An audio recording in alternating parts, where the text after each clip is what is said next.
tenemos que partir de la situación que vivimos y donde para Europa al menos el hecho determinante es la guerra en Ucrania. Es decir, la guerra en Ucrania significa que la barbarie se instala de nuevo en Europa, se instala, digamos, en nuestra puerta trasera.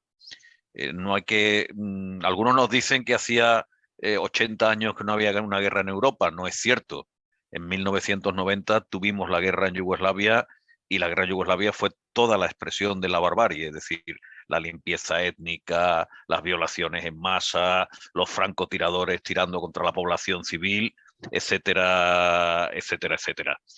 Eso significa simplemente una cosa, es decir, en el siglo pasado se vivieron dos guerras imperialistas, dos enormes guerras, la de 1914 y la de 1939 a 1945, y desde entonces las guerras son continuas. Es decir, no necesariamente en Europa, pero tampoco tan lejos. Es decir, Yugoslavia, Libia, que está a un paso de Europa, y todas las guerras que hay en África y en Asia. Y a mí me gustaría recordar lo que decía el socialista francés Jean Jaurès, que explicaba que el capitalismo lleva en sí la guerra como los nubarrones llevan la tormenta. Y lo que decía Rosa Luxemburgo cuando explicaba poco antes de la primera guerra imperialista, de la primera gran guerra imperialista, que la alternativa para la humanidad es socialismo o barbarie. Y tenemos que partir de un hecho, es decir, el modo de producción capitalista vive una crisis continua. Si nos vamos a los últimos años, podríamos decir que ha habido grandes crisis en 1973, en 2008, en 2020 y en 2022. Y siempre nos han explicado que es algún factor externo desgraciado el que ha provocado la crisis. Es decir, tendríamos que decir que cuanto menos el capitalismo es un sistema muy frágil y que cualquier cosa le provoca una gran crisis. En el año 73 nos decían que era la subida del petróleo, en el año 2008 un mal manejo de las hipotecas, en 2020 la pandemia y ahora en 2022 la guerra. Pero tenemos que partir de un hecho. Es decir, el capitalismo es un sistema basado en la irracionalidad económica. Yo recuerdo que estaba viajando con un camarada y nos contamos en el aeropuerto y observamos que había dos aviones que salían del mismo aeropuerto y que iban al mismo aeropuerto y los dos estaban medio vacíos. Eso es la irracionalidad económica desde todos los puntos de vista, incluyendo también el punto de vista de producción de CO2. Pero fijaos lo que sucede con el precio de la electricidad. Pues nos dicen, hombre, no es justo que se pague toda la electricidad al precio de la más cara, que es la electricidad que se produce con el gas. Pero veréis, si una compañía eléctrica, para garantizar el consumo, tiene que enchufar una central de gas y la central de gas cuesta 200 euros el megavatio hora y le pedimos que venda el gas al precio medio, es decir, a la media entre el gas y la nuclear, por ejemplo, entonces dice, yo voy a enchufar una central que me cuesta 200 euros el megavatio para vender luego eso a 120 euros. Evidentemente yo no engancho la central de gas para perder dinero por el mero hecho de engancharlo.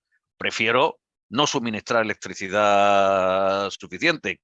Solo un mecanismo planificado que partiera de que bienes de primera necesidad no pueden estar expuestos al negocio de unos cuantos es el que podría hacerlo racional.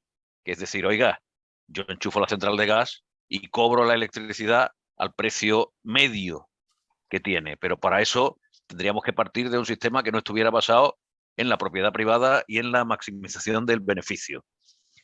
De la misma manera tenemos todo lo relacionado con los gastos militares crecientes.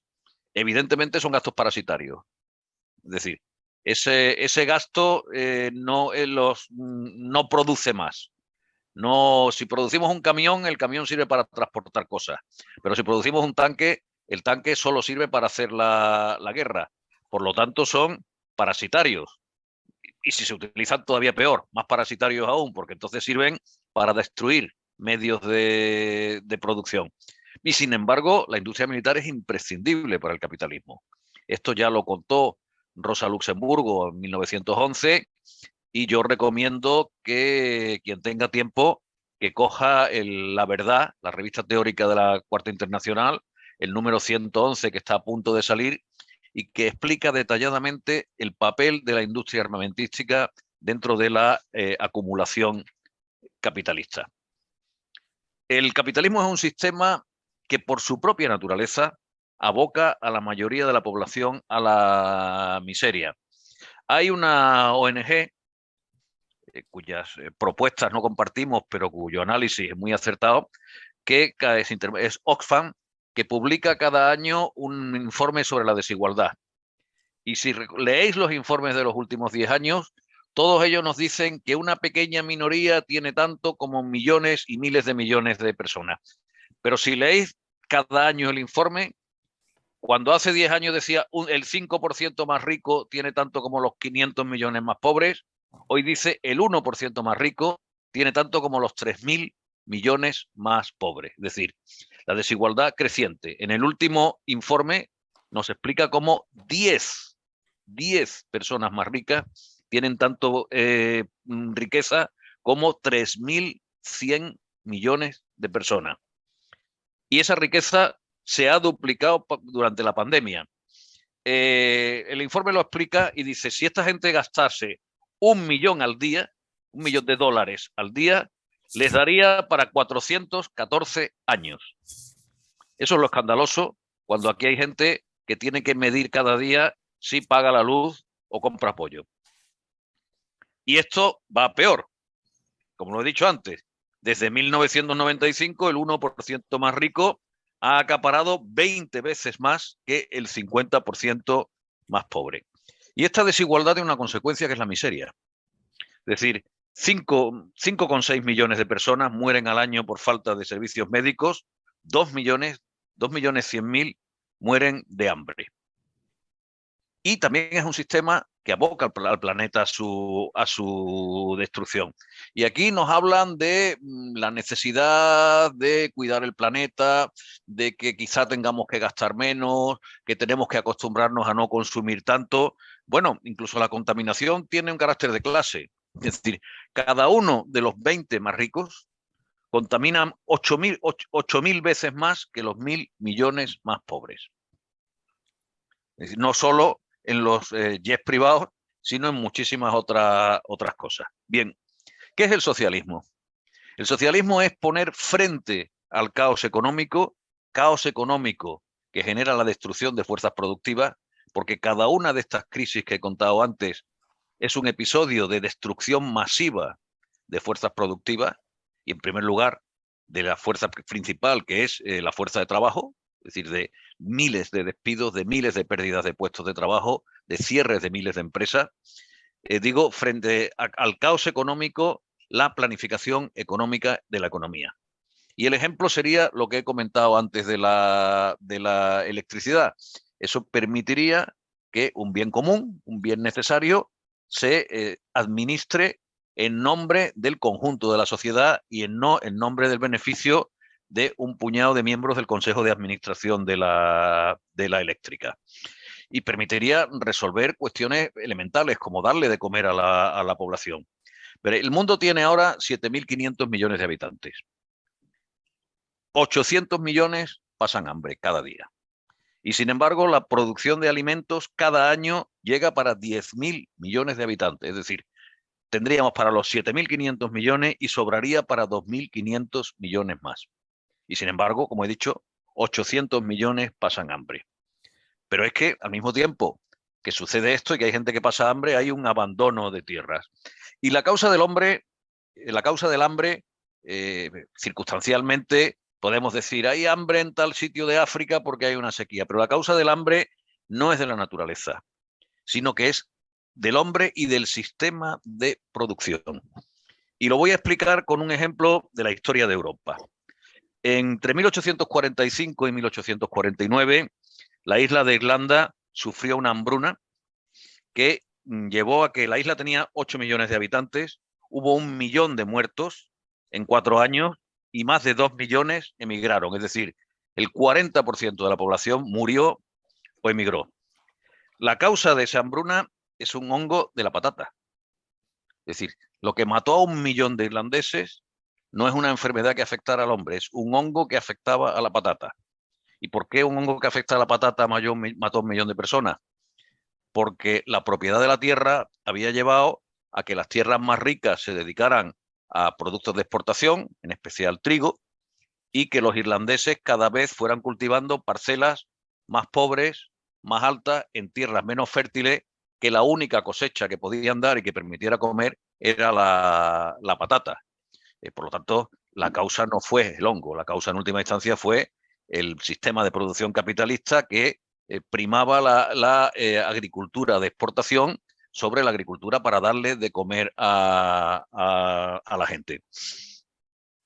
Y hay un hecho, mientras que 1 millón de irlandeses morían de hambre, Irlanda siguió exportando trigo. Necesitamos un sistema económico que ponga en primer lugar las necesidades, incluso las necesidades más elementales de la población, y no un sistema económico que ponga en primer lugar el beneficio de unos pocos. Pero si hablamos de destrucción de la naturaleza, 3/4 de lo mismo. Dicen, el hombre es el responsable de la destrucción de la naturaleza. Bueno, el responsable de la destrucción de la naturaleza, el que controla el planeta. Os voy a poner un ejemplo que es el de la isla de Haití. La isla de Haití era una isla de bosques. Hoy sufre una deforestación brutal que hace que cualquier lluvia provoque un desastre. ¿Y cuál es la causa de la deforestación? Que a lo largo de los años las tierras se han ido utilizando para cosechas de exportación y la gente que cultivaba para comer ha ido cultivando parcelas cada vez a mayor altura. Y cada vez que abría una parcela a 1000 metros de altura, arrancaba los árboles que había ahí. Y si 10 años después las parcelas se hacían a 1500 metros de altura, se arrancaban los árboles. Se ha desforestado la isla entera en beneficio de una economía de exportación que en el caso de Haití viene de hace casi 200 años de la independencia de Haití, cuando Francia impuso a Haití una deuda externa y para pagar la deuda externa había que exportar. Bien, como decía, el socialismo es la organización racional de la economía, basada en la expropiación de los grandes propietarios de los medios de producción. De los grandes propietarios de los medios de producción. No significa que si tienes una camisa te la vayan a quitar, o que si tienes un apartamento te lo vayan a quitar. Vamos a quitarle la propiedad, vamos a socializar la propiedad, a hacer propietario al conjunto de la sociedad y a que lo administre la mayoría de la sociedad, es decir, por lo tanto, la clase trabajadora, los medios de producción. Y el socialismo es la organización democrática de la sociedad a través de representantes elegidos por elección directa, irrevocables en todo momento. Y cuando hablamos de elegidos por elección directa, queremos decir todos los representantes y todos los miembros del poder, desde los administradores de la empresa hasta los jueces. Y un sistema sin privilegios. La Comuna de París lo estableció con claridad y la Revolución Bolchevique en sus primeros años lo mantuvo, que el salario de un administrador, el salario de un funcionario, no podía ser superior al salario de un obrero medio. Y los visitantes extranjeros que iban a Rusia recordaban que estamos hablando de la Rusia de la Guerra Civil, atacada por 17 potencias imperialistas y donde la situación económica era muy dura, y recordaban que una lata de sardinas era considerada un maravilloso regalo cuando se lo hacían a los máximos dirigentes del partido bolchevique. El capitalismo no va a caer solo. Es decir, el capitalismo genera su propia destrucción todos los días, genera las condiciones que hacen necesario derribarlo todos los días, pero el capitalismo no va a ser derribado por sí solo. Derribar al capitalismo necesita la movilización revolucionaria de la población trabajadora, del conjunto de la población, para acabar con el Estado burgués. Y esto no puede hacerse simplemente diciendo ocupamos parcelas de poder dentro del Estado. Rosa Luxemburgo explicaba a principios del siglo XX que un ministro socialista que se sienta en un gobierno burgués no hace al gobierno socialista, sino que lo convierte en un ministro burgués. Y todos hemos visto, yo creo que basta con ver los que iban a asaltar el mundo recientemente y que ahora están sentados en el gobierno, cómo rápidamente se adaptan. Esto es lo que se puede hacer, la cosa no da más para de sí, hay que ser realista, etcétera, etcétera. No podemos construir el socialismo desde la administración de los recursos del Estado burgués. El socialismo requiere la movilización revolucionaria para acabar con ese Estado. Porque además hay una cuestión, como hemos explicado antes, si 10 personas tienen tanto como 3.100 millones, es evidente que no puede haber verdadera democracia. Es decir, estos 10 no van a consentir un gobierno que les prive de su dominio absoluto de la sociedad. Y por lo tanto, van a hacer todo lo necesario para impedir cualquier cambio, a menos que se lo impongamos por la fuerza. Incluso los pobrecitos de Podemos, con sus buenas intenciones y con su gradualismo, acaban de ver cómo la operación mediática que se ha organizado para desacreditarlos, noticias falsas, etcétera, etcétera, para evitar que pudieran tomar alguna medida que disgustara. No digo ya que pusiera en peligro el dominio de estos 10 más ricos, sino que disgustara a estos 10 más ricos. Y digo, necesitamos una organización racional de la sociedad, necesitamos una organización de la sociedad en beneficio del conjunto de la población y gobernada por el conjunto de la población, y eso es lo que se llama socialismo. Es decir, tomar la riqueza de la sociedad, la riqueza productiva de la sociedad, y ponerla a producir para la mayoría de la sociedad. Y alguno nos dirá, bueno, pero es que eso que decís del socialismo, el socialismo ha fracasado. Mirad lo que pasó en los países del este. Bueno, quienes dicen esto lo hacen con una intención y lo que hacen es equiparar el socialismo con el estalinismo. Pero el estalinismo no es el socialismo. El estalinismo fue un régimen criminal resultado de circunstancias históricas concretas. Circunstancias históricas concretas en las que la revolución triunfó en un país atrasado. Cualquiera que hubiera leído lo que planteaban los teóricos de la revolución, incluyendo los propios bolcheviques, señalaba que realizar el socialismo solo es posible partiendo de los países más avanzados y de realizarlo a escala mundial, si no un país atrasado depende de un mercado mundial, que es el mercado mundial capitalista, y la revolución triunfó en Rusia, pero la revolución fue estrangulada en todos los demás países y en particular en Alemania por la acción de los partidos socialdemócratas. Los partidos que en 1914 decidieron que apoyaban a su gobierno en la guerra imperialista y los partidos que en 1918, 19, 20 decidieron que apoyaban a su gobierno en contra de las masas obreras revolucionarias y que lo apoyaban hasta el final. No era simplemente una declaración de intenciones. Es que los ministros socialistas o los ministros llamados socialistas que se sentaban en el gobierno alemán organizaron el asesinato de los que habían sido camaradas suyos hasta 3 años antes, de Rosa Luxemburgo y de Carlo Liene. La burocracia que se apoderó del poder en la Unión Soviética es un fenómeno que conocemos en las organizaciones obreras. Yo trabajo en un sindicato y el sindicato tiene una burocracia sindical y esa burocracia, sus intereses no coinciden con los intereses de la clase trabajadora. Os cuento el ejemplo más extremo. El otro día debatíamos sobre la necesidad de que los servicios de ayuda a domicilio se municipalicen y uno de los sindicatos que trabaja en los servicios de ayuda a domicilio decía, yo no estoy de acuerdo con esto, porque si se municipalizan, estos trabajadores serán trabajadores municipales y yo, por lo tanto, pierdo los afiliados y pierdo los delegados que ahora tengo en el servicio de la dependencia. Es decir, yo pongo mi interés concreto de que necesito tener 300 afiliados más y 10 delegados más por encima de las necesidades de las trabajadoras de la ayuda a domicilio que necesitan, si quieren que sus condiciones de trabajo mejoren, que el servicio sea municipal. Bien, Esta burocracia en la Unión Soviética puso sus propias necesidades por encima de las necesidades de la clase trabajadora. Y estableció una posibilidad que fue un invento, que es la posibilidad de la construcción del socialismo en un solo país, que hoy tiene incluso alguna expresión caricaturesca, como la idea de Cuba de que va a construir el socialismo en una sola isla. Sin revolución mundial, una revolución socialista aislada no puede construir el socialismo. Está abocada a tener muchísimos problemas. Y fijaos la situación de Cuba.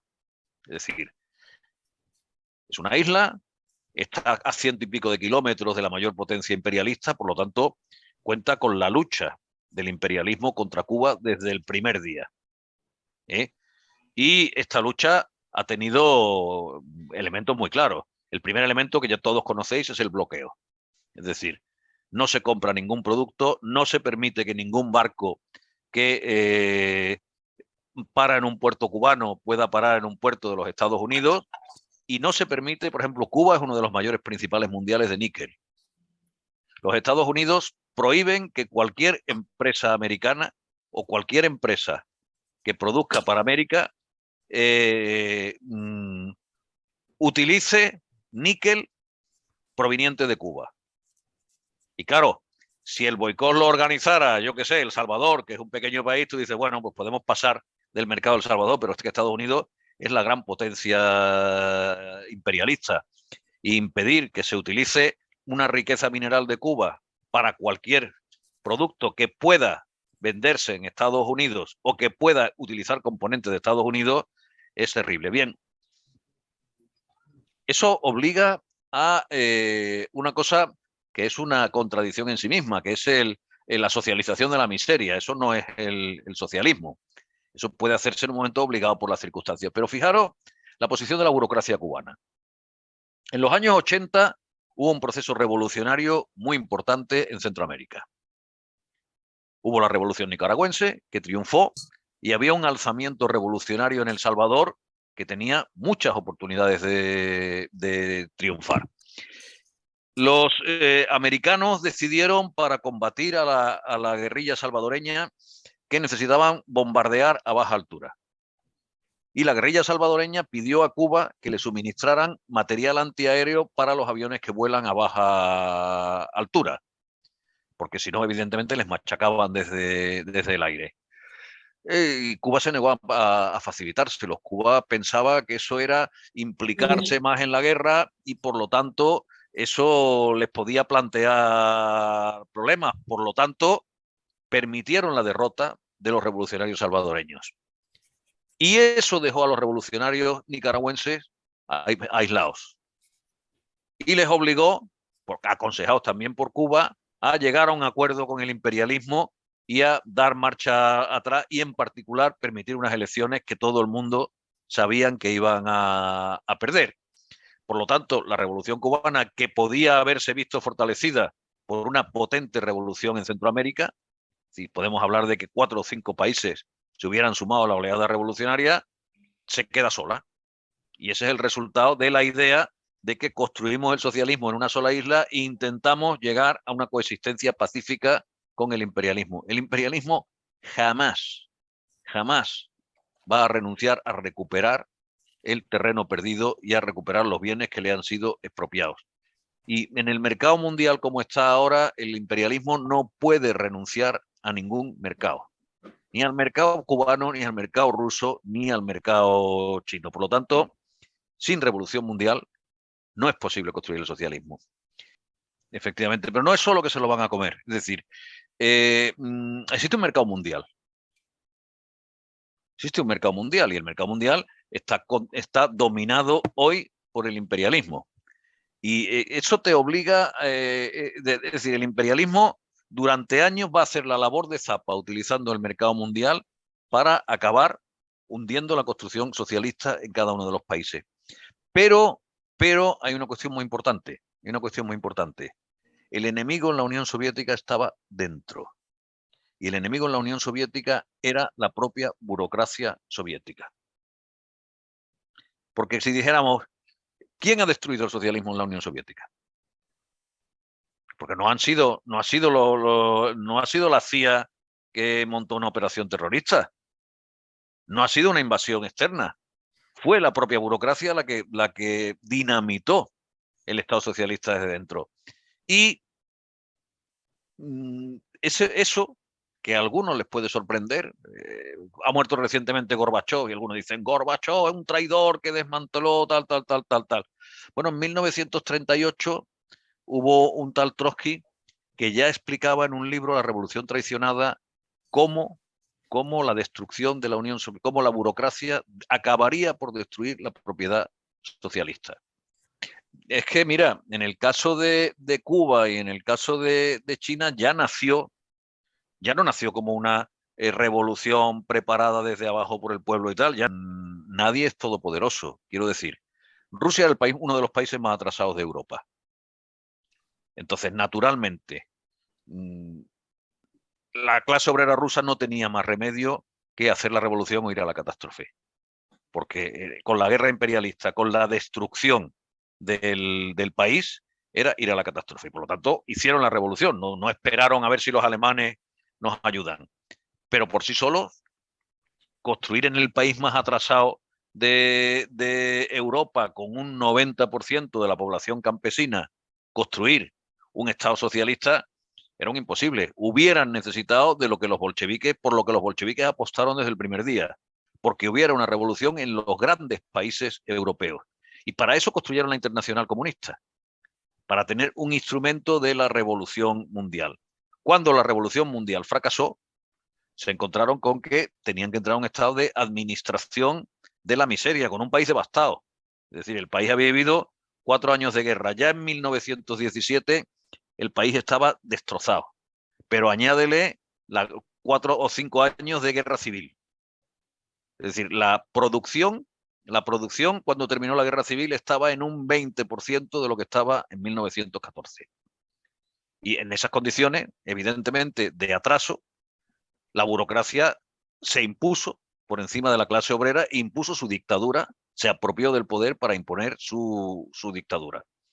Y eso no ha sido revertido, entre otras cosas, por una cuestión elemental, porque no se ha construido una organización revolucionaria de masas que hubiera permitido combinar la revolución en el oeste con la revolución en el este contra la burocracia. Es decir, la revolución económica y política en el oeste con la revolución política que expropiara a la burocracia en los países del este.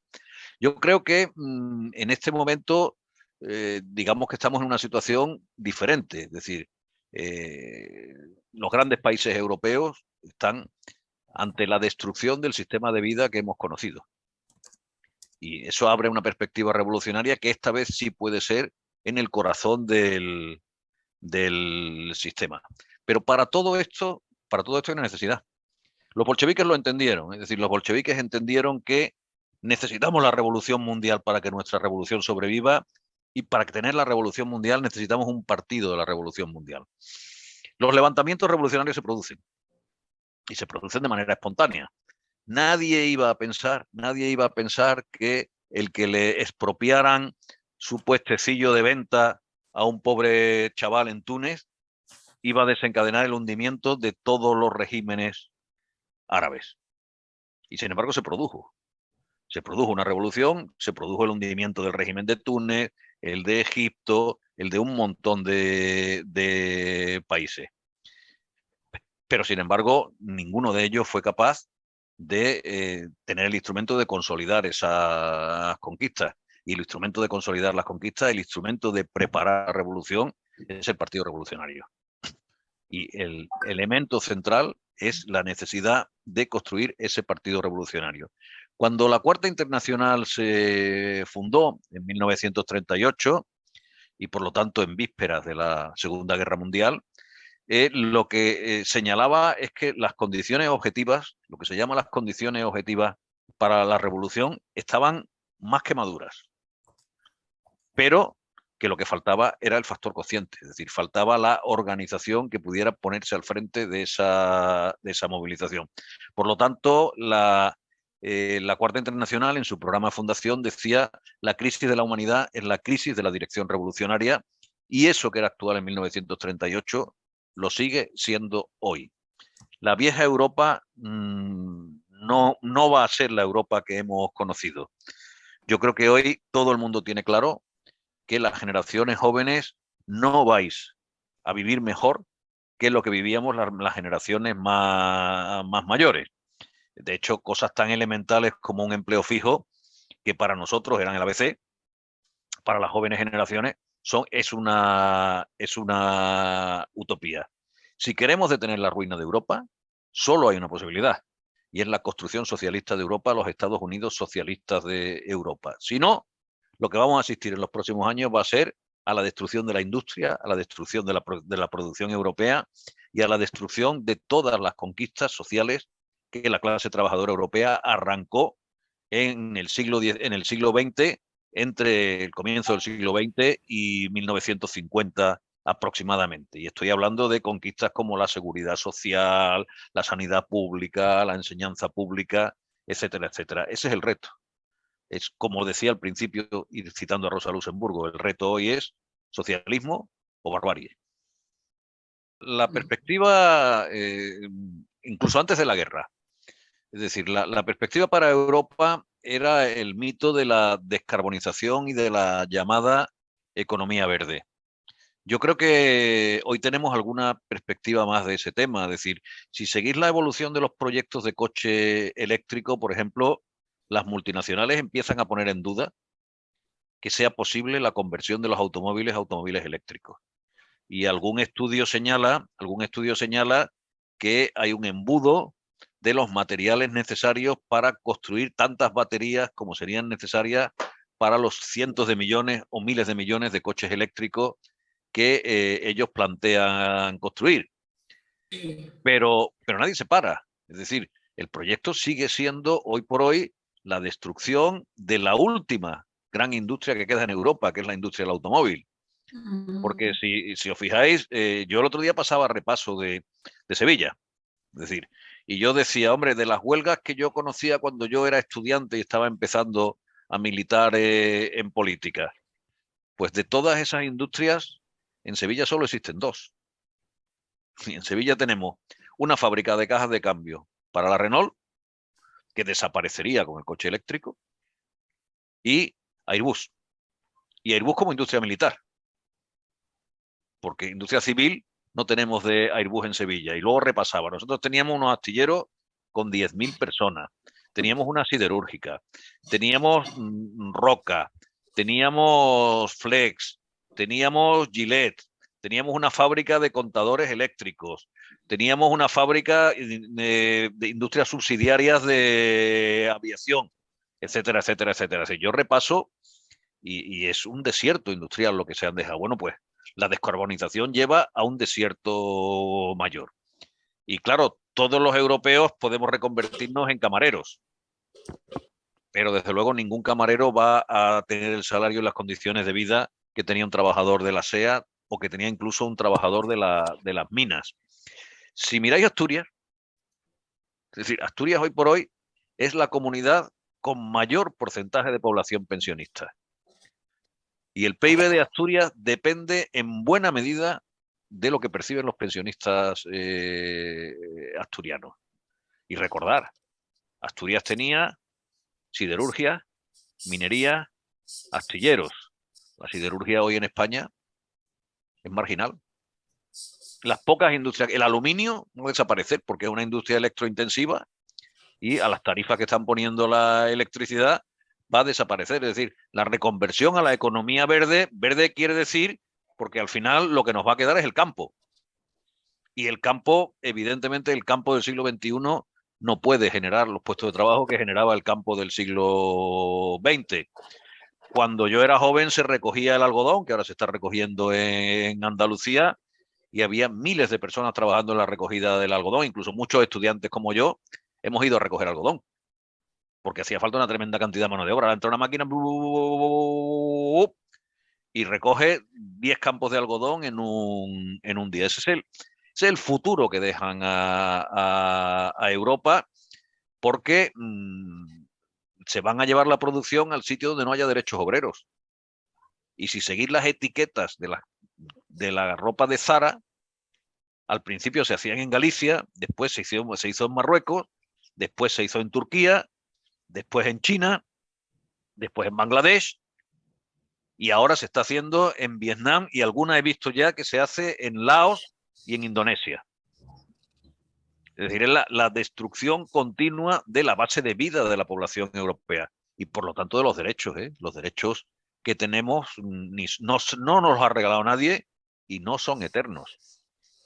El objetivo del capital es acabar con un principal derecho de la clase trabajadora, que es el derecho a la jubilación. Y eso solamente se puede combatir en la lucha de clases. Pero solo se puede combatir en la lucha de clases si se tiene una perspectiva de lucha de clases para derrocar al capitalismo. Si se tiene una perspectiva de que nosotros lo que tenemos que intentar es que el capitalismo nos deje un poquito más que lo que nos deja ahora, estamos perdidos. Porque es la lógica de decir, bueno, pues es verdad, si tú me dices que la Ford de Valencia tiene que cerrar, pues yo lo que te voy a decir es que, bueno, pues entonces a ver si las indemnizaciones en vez de 30 días pueden ser de 35 y a ver si el desempleo en vez de ser de 2 años puede ser de 2 años y medio, pero no cuestiono lo elemental. Lo elemental es que necesitamos las industrias que nos permiten comer y si los capitalistas no las quieren administrar, vamos a administrarlas nosotros. Y vamos a expropiar a los capitalistas. Esa es la perspectiva hoy en día. Es socialismo miseria. Es cierto, la gente arrastra una experiencia, ¿vale? Y una de las experiencias es, a mí no me volvéis a engañar. Y tú coges y dices, ahora mismo se rasgan las vestiduras. Es que ha ganado una de ultraderecha en Italia. Y tú miras a Italia y dices, hombre, esta señora era el único partido de los que se ha presentado que no estaba en el gobierno. Gobierno que presidía un tecnócrata que fue expresidente del Banco Central Europeo, es decir, un enemigo de los trabajadores y con una política enemiga de los trabajadores. Y ahí se sentaba el Movimiento 5 Estrellas y se sentaba el Partido Democrático, es decir, la supuesta izquierda. Y ahora estos lo llaman al voto diciendo vamos a cambiar, vamos a no sé qué, vamos a no sé más. La gente dice, pero ¿qué me estáis diciendo? Si sois vosotros los que gobernabais. Es decir, la única que ha conservado sus votos, incluso mejorado algunos votos, es el único partido que podía decir yo no soy responsable de esto que está pasando aquí.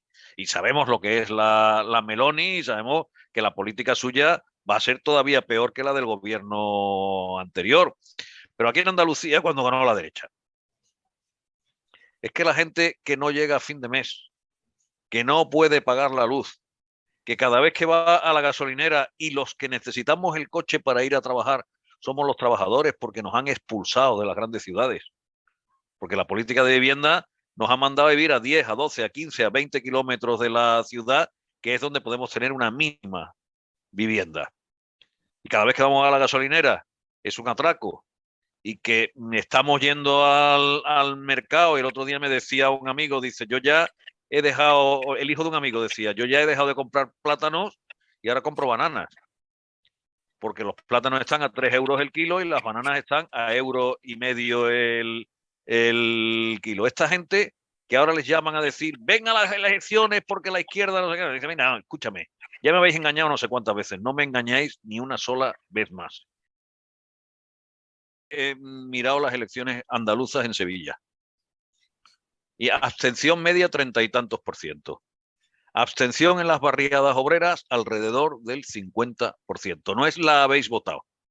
Es decir, no habéis ido a votar porque no os fiáis de la alternativa. Por lo tanto, habéis dejado, en el peor de los casos habéis dejado que esto gane. Y naturalmente en los barrios obreros tenemos gente de derecha, pero aún así la votación en los barrios obreros de Sevilla no ha habido ninguno en que haya ganado el PP. Es decir, en todos ha ganado la suma de las votaciones de izquierda. Ahora, muchísima gente no ha ido a votar porque no se fía.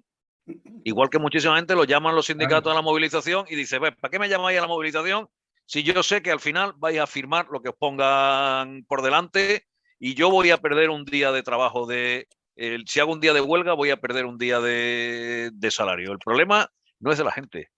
El problema es de construir una alternativa que pueda llevar a la gente a fiarse y a dar un paso adelante.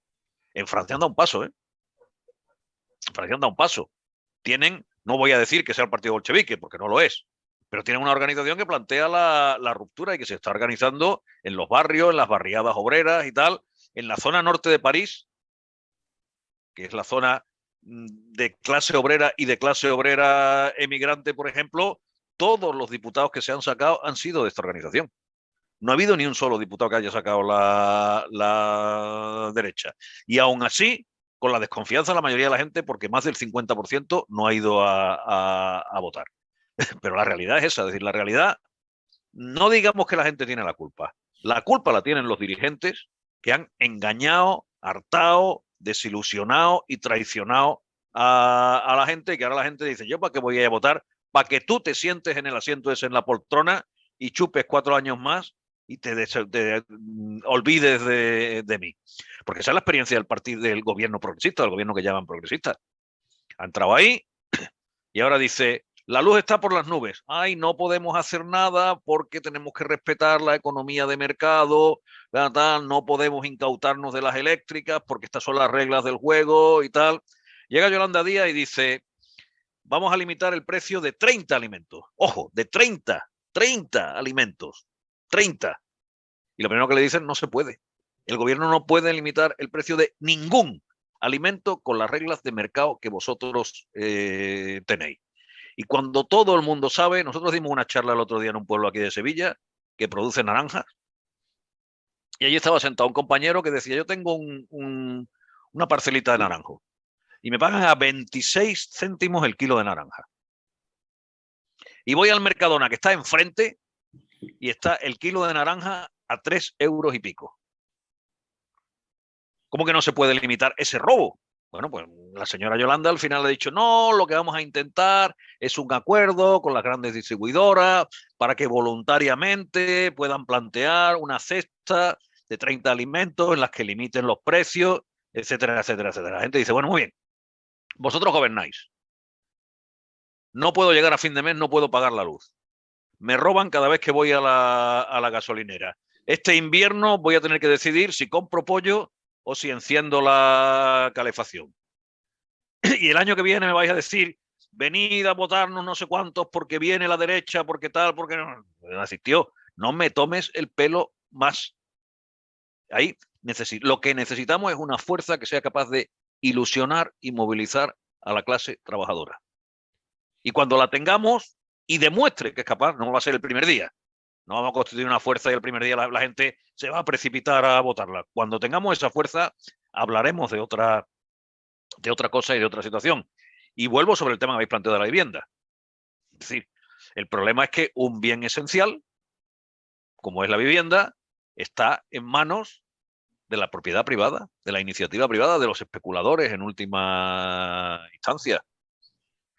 Y construyen viviendas para forrarse y expulsan a la clase trabajadora de las ciudades porque es mejor convertirla en pisos turísticos. Y cada día está más cara la vivienda, con lo sencillo que sería decir, joder, tenemos un montón de suelo público, una empresa pública de vivienda que construya y que preste alquileres a precio razonable, incluso desde el punto de vista de los que dicen que defienden la ecología. Si lo más ecológico es que se pueda vivir cerca de donde se trabaja, que no haya que coger el coche, quemar combustible, tirarse 1 hora en un atasco para ir a trabajar a no sé dónde. Eso forma parte de la planificación socialista de la sociedad.